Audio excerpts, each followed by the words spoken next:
you to reflect on this question. What is the role of the corporate learning function in your organization?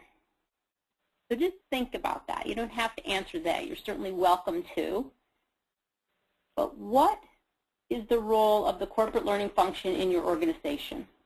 Think about how you would answer that.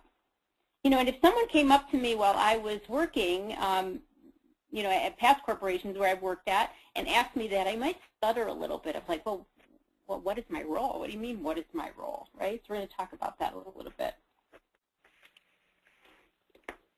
Now, I created this slide on an old meme, which I suspect most of you are familiar with. There's, you know, journalists and doctors and all sorts of funny things. And we'd all come up with different things here about our work, different pictures and different text. But this is what I came up with. And I find that people think of corporate learning as a function that really includes things like certifications, like instructor-led training, e-learning, and increasingly informal learning, whether that's through social media or through something like coaching that we've done for years. But whatever we think we do, at the end of the day, all learning organizations are really, our intent is to boost the performance of the company, right? So we're just going to boost the performance of the companies that we work for the employees that we service. And some organizations, of course, we know are much better at this than other organizations. So I'm going to share some of that of what do those better organizations look like, what do they do differently. Okay, so let's go back to that question. What does the learning function in an organization do? What is its role?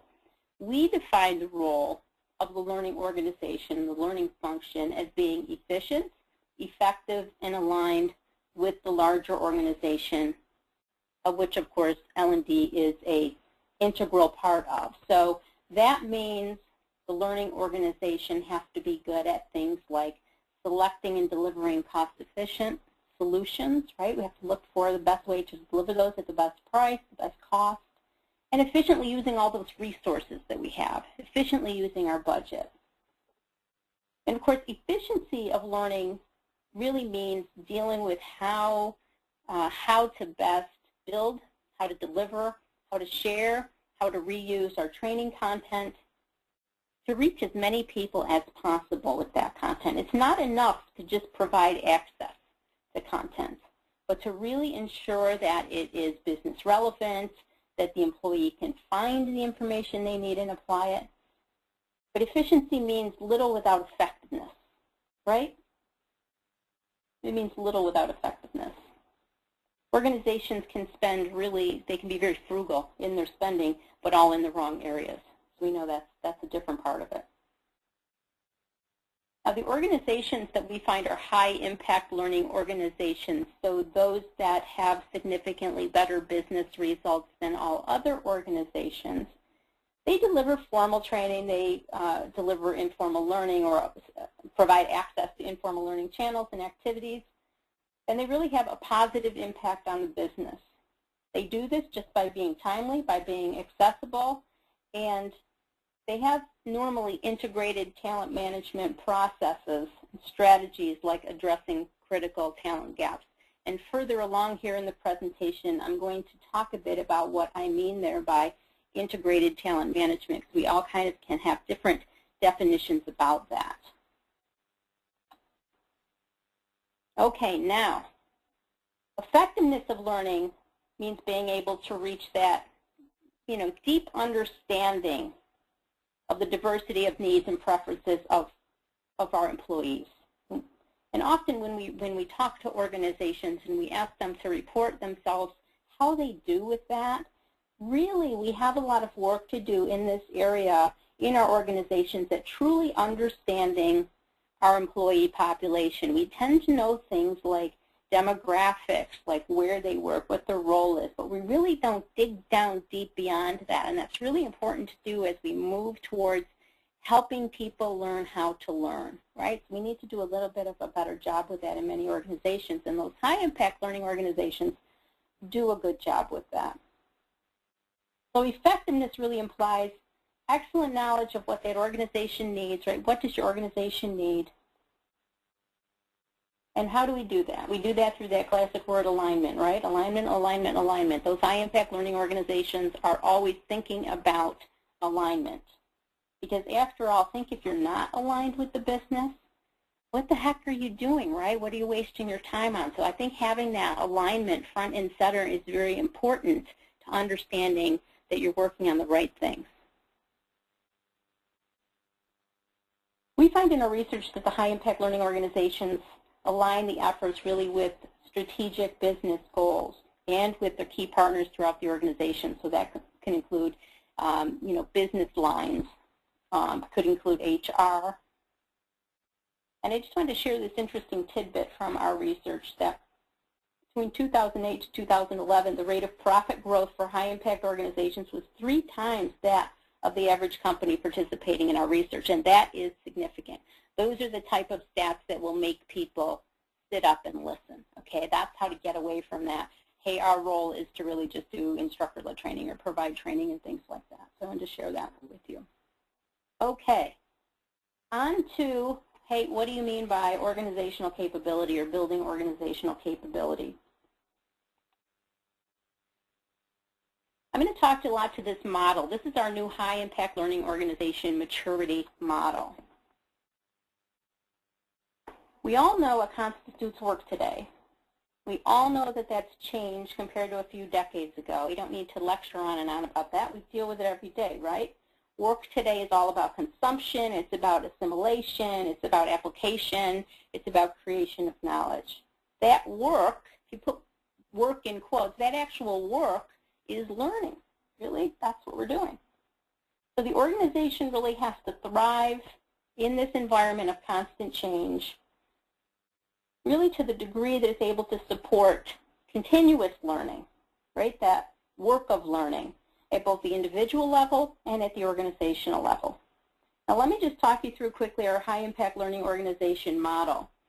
It goes beyond what learning and development is or does, and really should help you aspire to create a real fine-tuned culture of continuous improvement. I'm going to start here at level 1. So on that 4 steps, this is at level 1. A level 1 organization, there might not be a dedicated training department. There might not be dedicated trainers. Yet we know training still happens, learning still happens. But at this level, learning is really focused on the individual. It's really almost always ad hoc. It really is meant to address an individual's need to some specific thing, right? A specific task they need to do or a very specific role. And the issues of effectiveness and of efficiency aren't usually a big consideration. Alignment is super high usually in this level because your learning is always local, or the solution provided is always local, almost always directed and sourced by some, the business unit, by operational leadership. So it's difficult to isolate any cost of learning-related spending in level 1 organizations. It's hard to separate it from the cost of day-to-day operations. Now, the easiest example of this type of organization would be something like a startup company. There's too few people there to have specialists devoted to learning. So when new people are brought into the organization or when current staff are promoted into higher skill roles, the organization reacts by finding ways to prepare and develop these employees.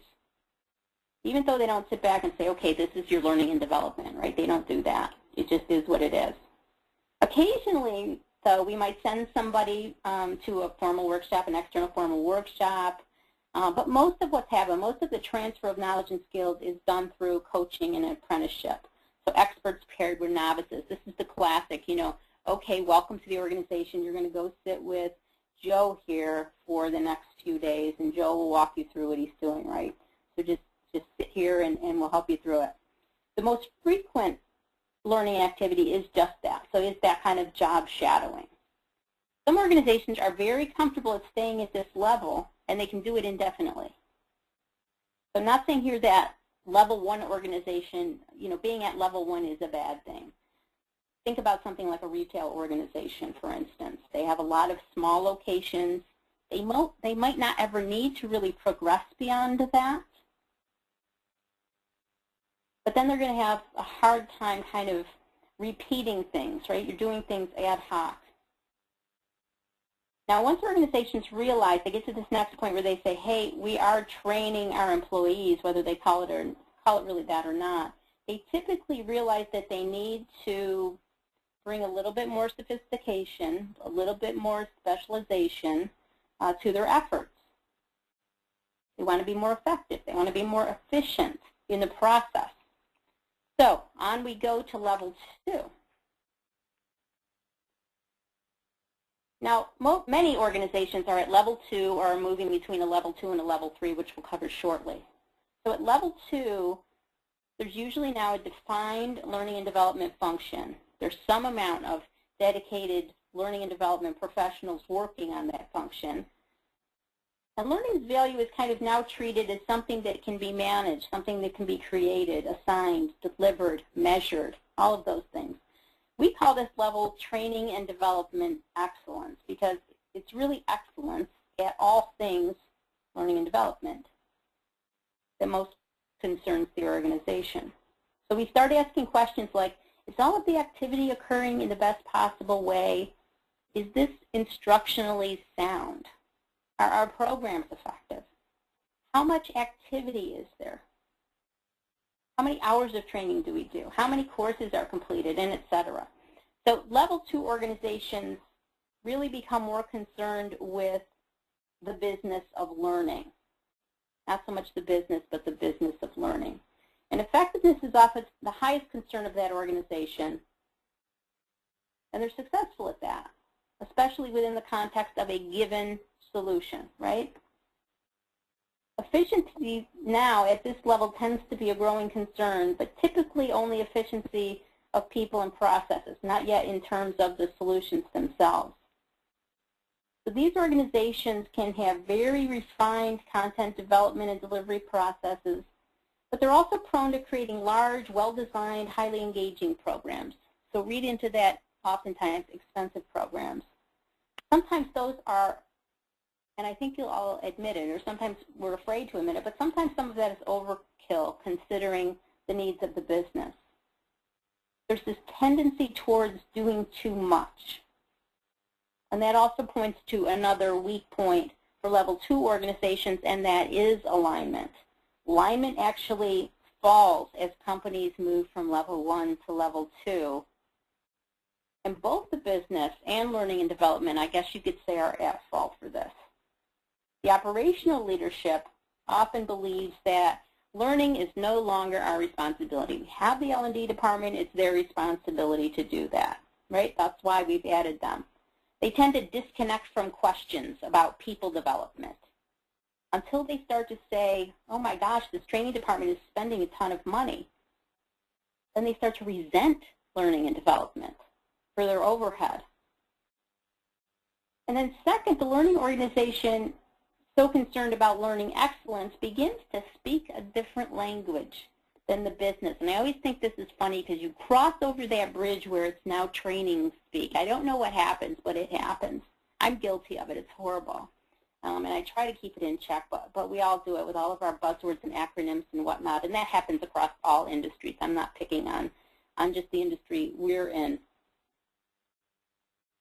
But there's a resentment that the business doesn't share the value of training excellence, right? So there's this head-to-head kind of thing going on. Essentially, then the goals of the organization and really the learning functions start to diverge at that point. Communication between the larger organization and the L&D function tends to break down a bit. And it's often the wider perspective brought on by the leadership of the organization starts to realize things about the value of talent management, and it forces everybody involved, because of this divergence, things getting off course, it forces everyone involved to really see that both sides need to re-engage. Eventually, this will lead to better alignment, generating strategic value, through something like integrated talent management. And then this corresponding desire to do more with less. And that's what pushes organizations to level 3. So level 3 on this 4-step process, really the lines of communications between learning and the business now have reopened.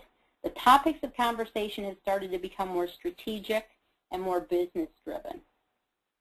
Most of the organizations I speak with at this level have, for the most part, mastered the core disciplines of learning and development. And I'll cover what those are just a little later on. So they can begin to consider how to streamline learning processes rather than just expand them. The learning function recognizes, too, that training is rarely the best solution to the performance problems. And since performance consulting is now a core skill set, they're increasingly competent at suggesting and implementing the most appropriate non-training solutions. So on that note, the largest area of non-training impact for learning and development is now that intersection of talent management.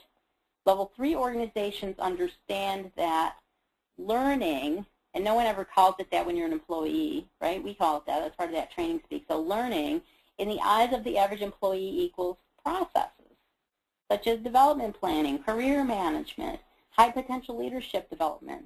Think of that from our own perspective. That's what we think of. And learning and development is a cog, a critical cog in this process, essential to any employee's success. So where's my career development plan? L&D is critical to that. But what else is happening at this level? More often than not, learning and development is still primarily downstream of processes. Its role is really to fulfill on outcomes. So the learning function is not yet consistently using intelligence gathered through all those processes to really inform planning and prioritizing of those processes. So it's at this level that the learning function begins to start practicing, start thinking about informal learning solutions, not just formal programs. So they might be social, they might be on-demand learning, they might be embedded learning. And level 3 organizations understand how to incorporate these methods, these various methods into existing solutions. So they're beginning to see the value in non-intervention driven solutions as well. Now the biggest issues we see for level 3 organizations can simply be the scale and complexity. At level 3, learning organizations really start to grasp the difference between training excellence, so that level 2, and high impact learning. In other words, improving alignment, effectiveness, and efficiency. Most of what the level 3 organizations do is really successful to the organization, really valuable to the organization. However, in those organizations, there's this growing recognition of the wider needs that the learning function could play a significant role in. In addition, level 3 makes you think about the growing ideas around today's borderless workplace. So we start to recognize that this business of training, which these organizations really, what we've all mastered, won't sustain the organization going forward and won't take them to the next level in terms of driving strategic value. So this need is more what drives the organization to aspire to level 4.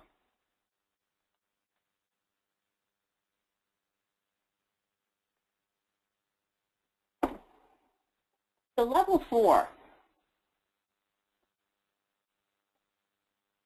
think about, consider where your own organization is, where you might land on this model. And keep in mind that maturity is a product of many factors. So look here at level 4, and there's just a few organizations, a handful of organizations we studied that really qualify as standing at this level. A lot of times it's aspirational. We'll see organizations starting to move beyond level 3. So they're well on their way. But we do have several organizations that we talk to that are at this level. Here at this level, the organization really starts to come full circle. At level 1, we knew that learning is just how work is done or how it's done better. That whole learning a living becomes a business strategy. So at this level, the business owns learning, again, just like at level 1. Learning and development ensure that the organization has all the human capabilities which it needs to be successful. And it really provides the organization's leadership with the leverage to drive and to respond to real change. We call that agility. In level 4 organizations, think of your own organization. The operational footprint is likely smaller. So when we do like our benchmarking studies, we can see that for high impact learning organizations, they actually have a lower head count than level 3 organizations. Level 4 organizations, it seems, when we talk to them, seem to be smart enough at all the disciplines of learning. They know how to go about them. They're comfortable with this culture forward kind of learning enablement view of things as they are with traditional formal programs. So these organizations are really thoroughly plugged in to integrated talent management processes. And what's the kicker too is that they use HR and talent analytics to make their future decisions and assess their past efforts. So they don't measure the value of particular courses or programs, but measure themselves against HR and talent metrics.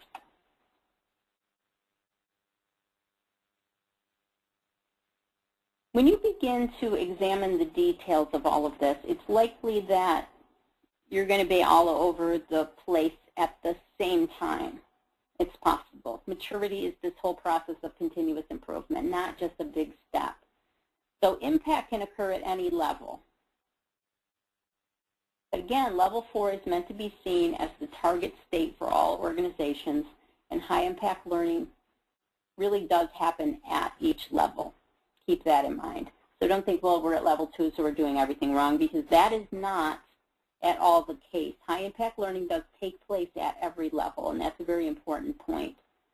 Your organization's really, your specific situation, the circumstances about your organization, depending on what industry you're in, how many employees you have, where you may be geographically located, that might dictate different things at different levels that's most appropriate.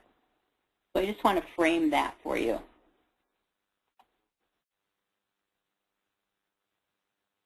Now, I spoke a little while ago about core activities and then some foundations. So I wanted to share with you some of these foundations. And these are dimensions that your organization needs to address to really reach high impact learning maturity. Some of them are directly related to your learning organization. So they describe the learning function and what it does. So we categorize these as foundations and capabilities. The tendency for learning organizations in looking for ways to grow and searching for ways to grow in terms of their level of high impact learning maturity is to really focus their attention on large structural questions. So those are things like, should we centralize or federate our learning organization? What should our governance processes look like? Should we have a CLO? These foundation questions really are all important aspects for learning organizations, but our research shows that they're not themselves differentiating. Affecting change in these structural questions can take a significant amount of time, resources, and political capital, as you can imagine and as you're probably dealing with on a daily basis. The fact is really that you can be successful no matter which way you turn on these structural concerns. So don't think you're saying, well, we're a federated organization, or that's our organizational structure, we need to change to be something else. Multiple systems can work. So a centralized or a federated system can be equally effective if it's done well, just like anything, if it's executed well. So growing up that maturity model is more about just establishing a sound foundation. Execution at those key organizational capabilities is just as important, and really the relative ability to execute at those capabilities that's really the most predictive of high-impact learning organizations. Now, on to core capabilities for high-impact learning organizations. it's likely it'll be necessary for you to really focus your efforts on certain gaps over others or before others. And some capabilities are more differentiating than others. Some are just harder to master than others. So part of your assessment process here as an organization should be some prioritization of your gaps. Don't expect to just wholesale leap up the capability. That's possible, but in most cases what we find is organizations advance at a continuous type process. Okay, so a very important aspect of building this organizational capability is learning culture. So what I want to share with you now are the attributes of a high-impact learning culture. And I get this question often of what is, what's high-impact learning culture? It's kind of a fuzzy thing to say. Do we have a strong learning culture? Well, we have a lot of research around that, a vast amount of research on learning culture. And what we found among organizations with a high-impact learning culture are addressing the dimensions of culture that are below the surface.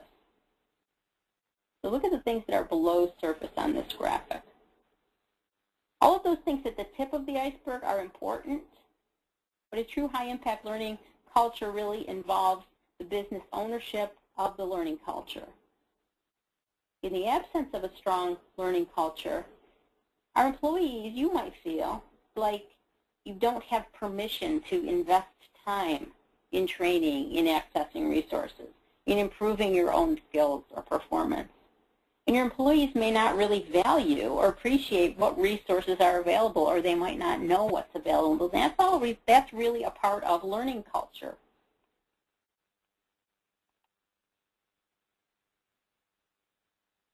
Now, in contrast to the foundation and capability dimensions I mentioned a few slides back, not all of what is required to really become a high-impact learning organization is solely within your control. And by your control, I mean learning and development's control. Our learning culture research really confirms what our past research has concluded in high-impact learning organizations, that overall there's a clear connection between strong learning culture practices and high business performance. It's not surprising, I'm sure, especially given the fact that learning is much more than learning and development. Mature high-impact learning organizations have really internalized this fact, and they're fully versed in cultivating that strong culture of learning, of how leadership should behave and how they should act, and not what the learning function does. It's very hard to get your arms around that because we're a one-off when it comes to learning culture. But it can be changed. It can be changed for the better, but you can't do it alone. Change comes incrementally, just like with everything, over time. And you really need, as it comes to learning culture, to collaborate with business leaders. This is critical. Now, the good news is that this culture doesn't have to be a fuzzy process. It can be defined. It can be cultivated. It can be improved. And its impact on the business is really, we found, significant and measurable. Bad news, you can't ignore it, even if it does sometimes feel fuzzy. Even the most carefully designed, even the most well-intentioned learning strategy, organizational structure, and learning programs are going to fail if you shortchange learning culture. So what is learning culture?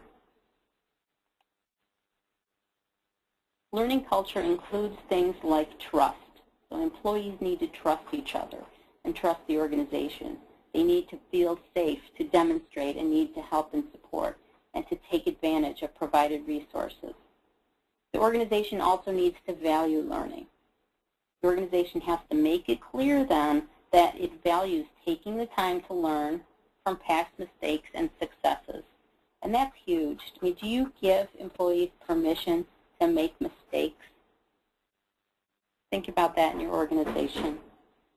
I once worked for an organization and I supervised someone who was kind of doing a stretch kind of assignment or role, and terrified of making a mistake, and I actually wrote on a Post-it note, it's okay to make a mistake. You know, that's how you learn, right?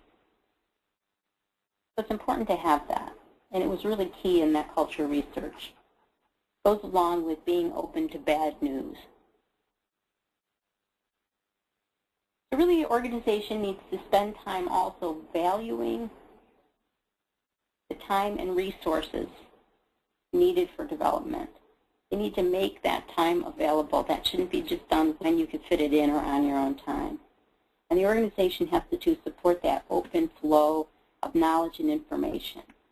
Now, a really big indicator for a high-impact learning culture is employee empowerment. Basically, does the organization value people trying new things and taking good risks? And finally, does the organization encourage learning activities on a frequent and recurring basis? So these are the things to think about when reflecting on learning culture at your organization. Okay, next I want to talk about connecting talent processes.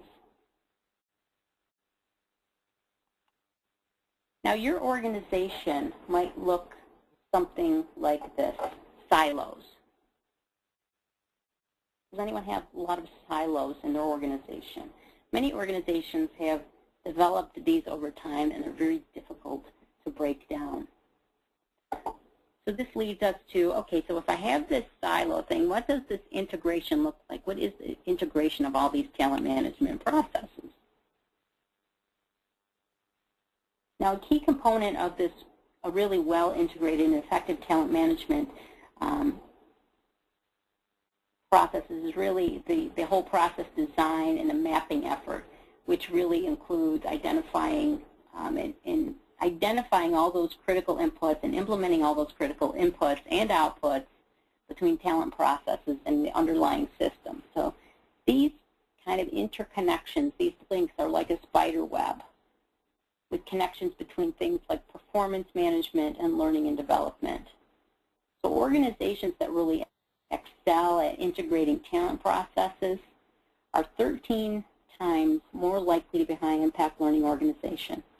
And fundamental to that success is really the ability to drive value from a well-designed, well-adopted, sustainable use of profile and competency frameworks.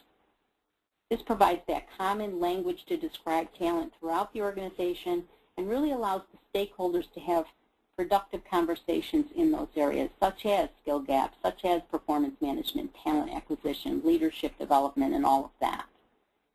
In short, that entire talent management cycle. So if your organization isn't really excelling at integrated talent management, you're less likely to be impactful in terms of business outcomes. Okay.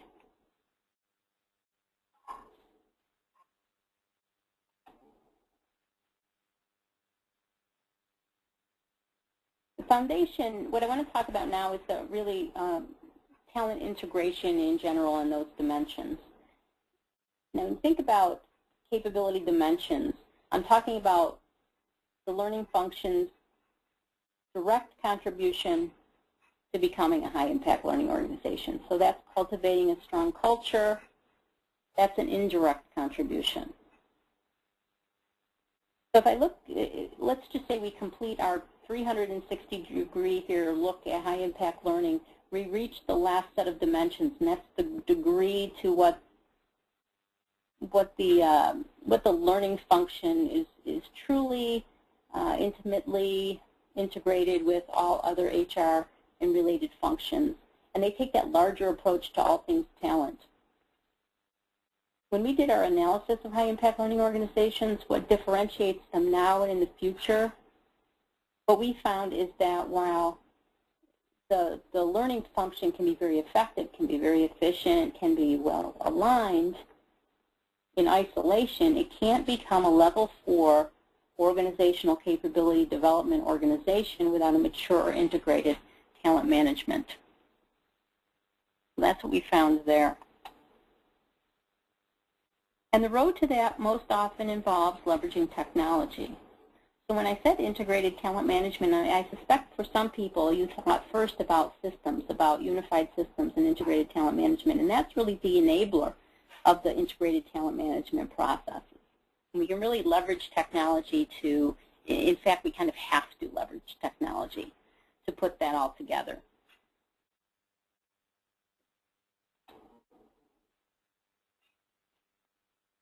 Now what I have here is what I like to call the really road to agility, and it really follows learning and development's natural evolution from just getting materials online, right, getting e-learning materials online, to really integrating learning and performance virtually anywhere, everywhere. So to add more value, what I'm talking here about is leveraging technology to really reinvent what we do, why we do it, how we do it. We can begin to measure things like current knowledge levels and even work priorities. So we don't just measure things like roles and demographics. That's how we get at that. Successful organizations really do leverage that technology to accomplish true talent management. So that said, what you want to do is look for technologies that support continuous improvement and that will empower employees. And that sounds pretty basic, because who would go out looking for a system that does not support continuous improvement or does not empower employees? Well, sadly enough, there's a lot of systems out there that might fall into that category. So what you want to look for are systems that really empower people, that lead to improved business results. So maybe it's time to take a look at how your technology currently does that and what you can do to improve that, because we can always improve that.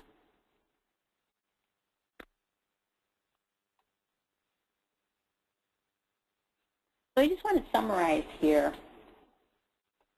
about high-impact learning organizations and how they're really, well, they're exemplary in a lot of different ways.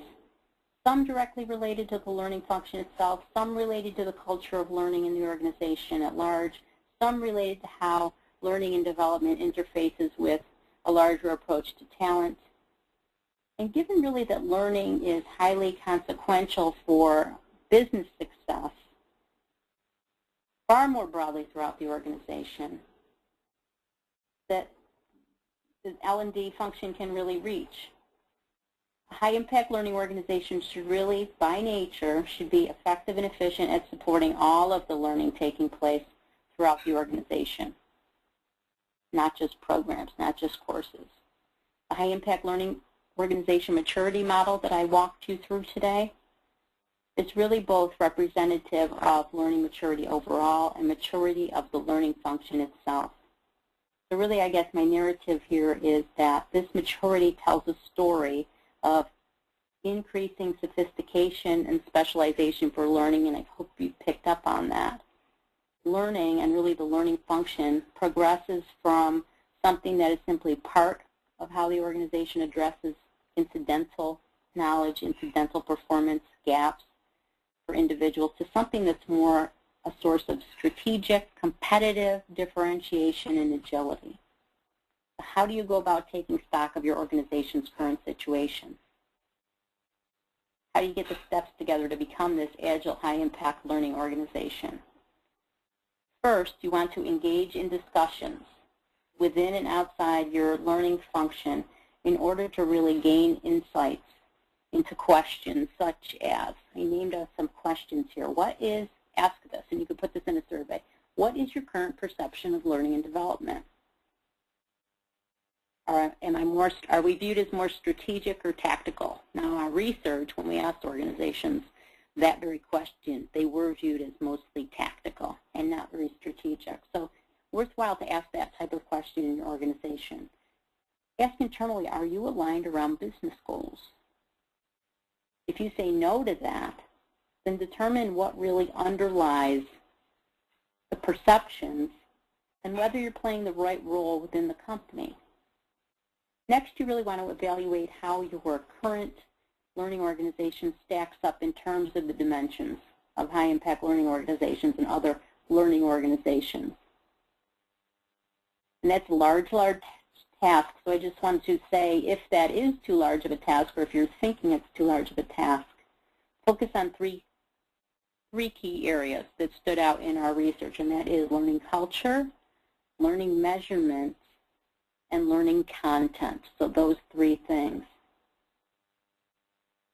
Now next you want to determine your primary challenges and barriers to becoming a high-impact learning organization. What are those issues keeping you from having the type of impact you should be having? And then finally, you have to work with others in the areas of talent management to really map out strengths and weaknesses. You really need to note areas in which it's high, it's you know, where the importance is very, very high, but you're not very prepared to address it. So you might want to map those out, and you can do that in a, you know, 4 boxes, right? Map that out. What's really important to us and how prepared are we? And then at the end of that stock-taking kind of process, you can really start getting into and engaging in brainstorming, strategizing processes. They really leave you with an actionable plan for making progress. So you're on the road to becoming a high-impact learning organization. Now, in closing, I just want to remind you, too, that reaching maturity is really a process of continuous improvement. Ask yourself, ask your team, ask your key stakeholders to rate the organizational capability. Odds are that outputs from such an exercise, right, so if you do that exercise in your organization, you're going to find it really enlightening. It's going to help you identify areas of opportunity. So that leads us to the end of our webcast today. I want to open up for any questions that you may have, and I'll be happy to answer those for you. Sure, Janet. We do have a few questions that have come in. Lots of people like your slide number 5. Just wanted to share that feedback with you. But we do have one from Martin that does ask about the 4 levels that you had shown on one of your slides regarding the learning maturity model. And how is that different from the one that is on your website? Because it seems a bit contradictory. Okay, so the high-impact learning organization, the maturity model that I showed you conflicts with what? Could you reread that to me? I'm sorry. I want to make sure I got that right. The one that's on your website, the Person website.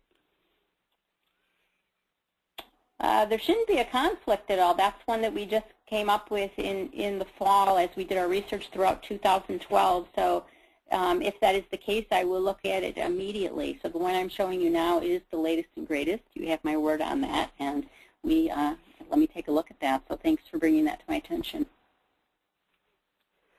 And then there was a question in reference to a few slides back. You talked about learning organizations are 13 times more productive. Can you state the research to which you pulled that from and where that might be available? What we looked at is we measured high-impact. When we looked at high-impact learning organizations, we took a look at their actual business results.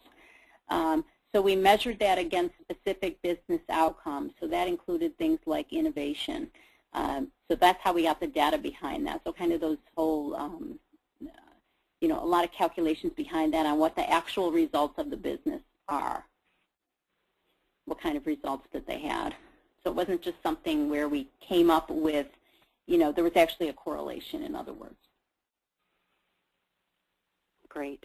And we do have several questions that kind of formulate around one theme, so I'll just put them together and hopefully they'll answer all of the questions that have been posed. You had talked about integrated talent management, and of course folks are wanting to know what is the first step in integrating learning and talent together, if you can articulate that. The first step tends to be the primary touch point, or the biggest one. The first one tends to be performance management. So that's what we found in our research, is that is a starting point. You know, and you'll find a lot of times if you're looking at, if you let's say you have a learning management system, for instance, that's primarily learning.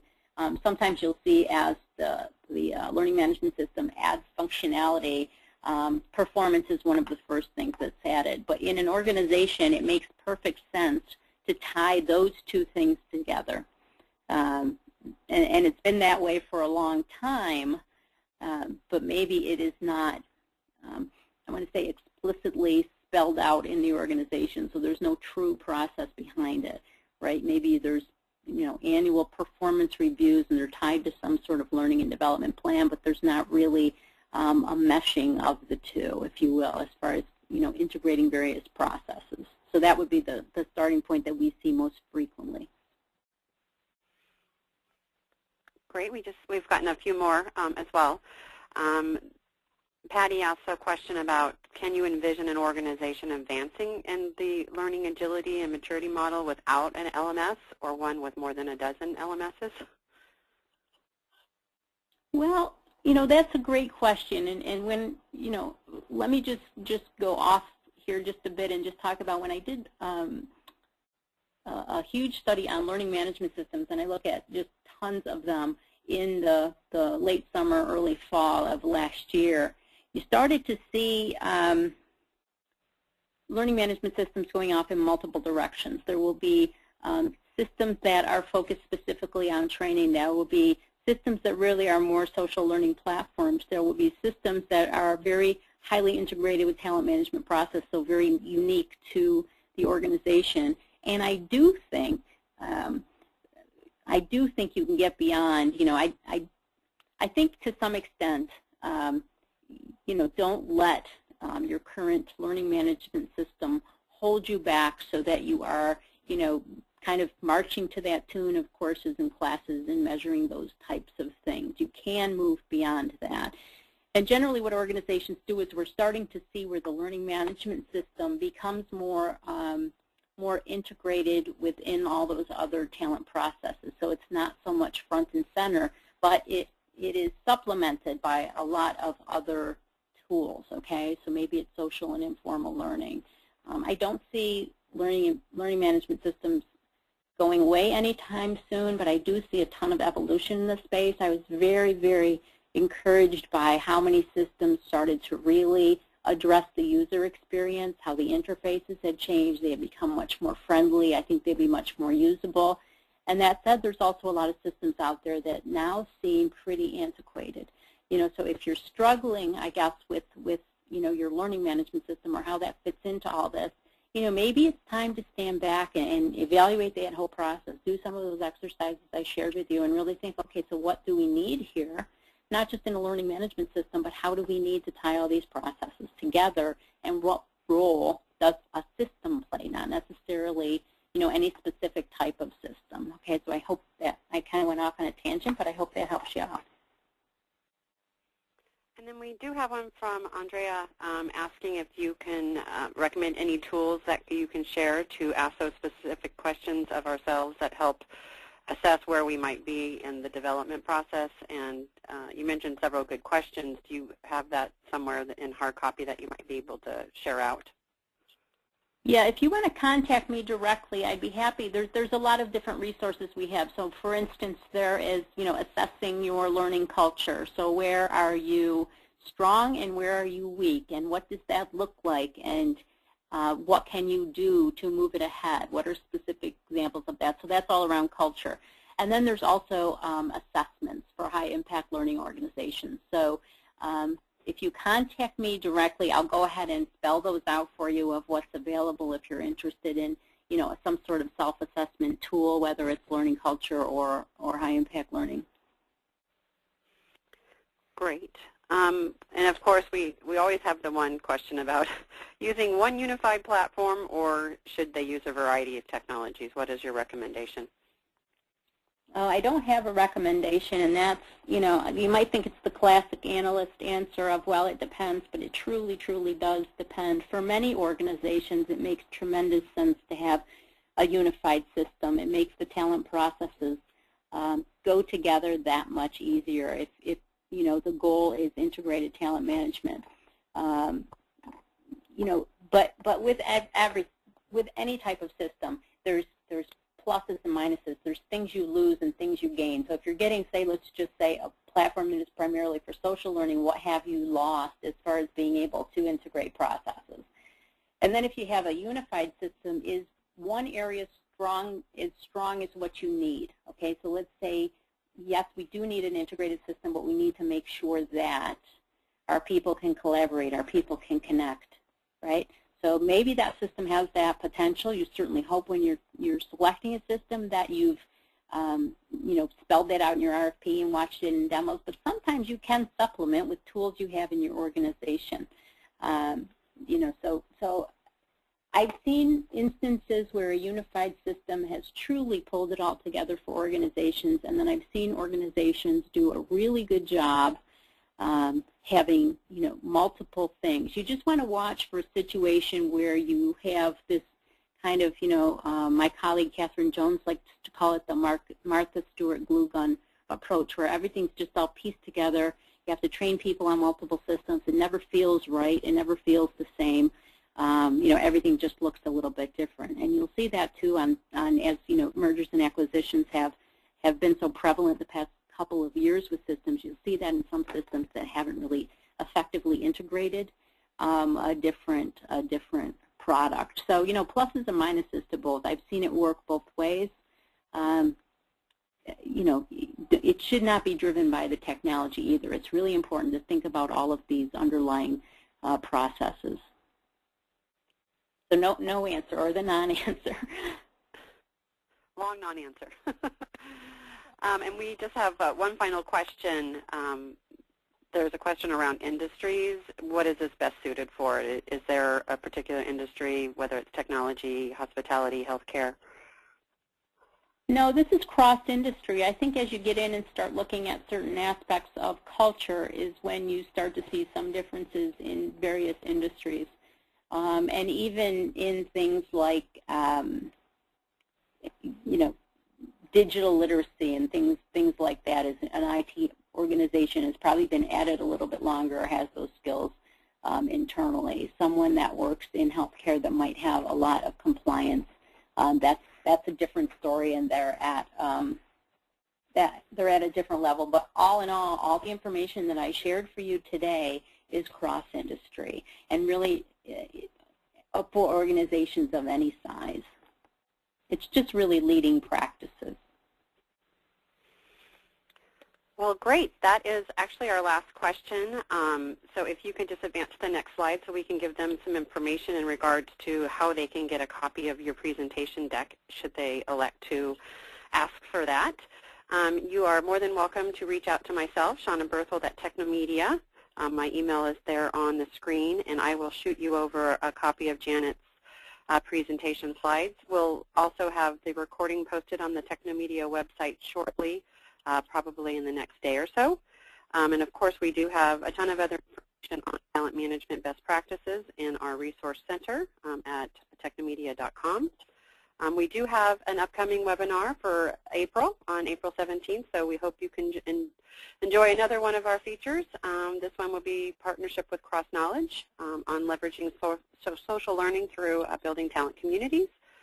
So you are free to sign up for that as well on our website. And with that, thank you, Janet, very much for a very informative and entertaining presentation, and we look forward to answering any questions that might have come in directly. And again, for some of those folks who have specific follow-up, we'll be sure to get you Janet's contact information and provide you those tools and formats for your hard copy questions. And again, with that, thank you very much, Janet, and I hope the rest of you have a wonderful day. Thank you. Thanks for hosting today. Bye-bye, everybody. Thank you. Goodbye.